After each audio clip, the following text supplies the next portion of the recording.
महत्त्वाचा विषय आहे अयोध्येला जाण्याचा, त्याला आपण थोडंसं वेगळं महत्त्व द्यावं.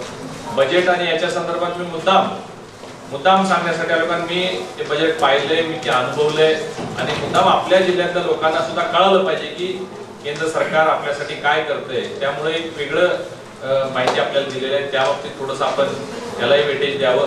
आणि तिसरा विषय जो आहे तो सुद्धा अत्यंत महत्त्वाचा विषय आहे की गाव चलो अभियान असं कधीच आजपर्यंत झालेलं नाही की आम्ही गावानं जातो पण आम्ही अर्धा तास, 1 तास, 2 तास कार्यक्रम करून येतो.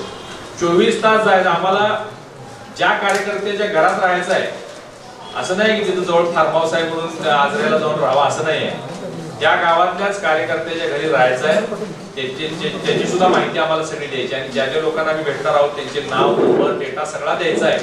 त्यामुळे असं नाही की तू पीएम माझा पुढे जा आणि ते सगळं भर मी येऊन हजेरी लावून जातो असं नाही आहे. त्या मंदिरात आरती करणे, बचत गटांच्या बरोबर एकत्रित बसून बैठक करणे, त्यांच्यावर चहा पान करणे, असं 18 कलमी कार्यक्रमच दिलेला आहे. तो सगळा या 24 तासामध्ये आम्ही पूर्ण करणार आहोत आणि तो रिपोर्ट आम्हाला प्रदेशला द्यायचा आहे. प्रदेशकडून तो केंद्राला जाणार आहे. अल्टिमेटली तो केंद्राकडे जाणार आहे. केंद्रामध्ये तुम्हाला सगळ्यांना आश्चर्य वाटेल, कॉल सेंटर सुरू जे आहे त्यामध्ये 20,000 लोक कॉल सेंटर मध्ये काम करतायत. या योजनेच्यासाठी लोक लाभार्थ्यांना लाभ मिळतायत का, योजना पोहोचली का, हे मिळालं का, ते मिळालं का, मिळाण्यासाठी हे सगळं मोठ्या प्रमाणात केंद्र सरकार काम करते. कारण जर योजना केली आणि पूर्वी काय होत होतं 2014च्या पूर्वी, म्हणजे कोणाला क्रिटिसाइज करायचं नाही, मी त्याचा साक्षीदार आहे म्हणून सांगतो तुम्हाला. कुठलीही नवीन योजना लॉन्च झाली की ती एखाद्या 5 स्टार हॉटेलमध्ये अशोका किंवा कुठेतरी त्या मोठ्या हॉलमध्ये ती योजना लॉन्च केली जायची. सगळ्या मीडियाला तिथं बोलवलं जायचं,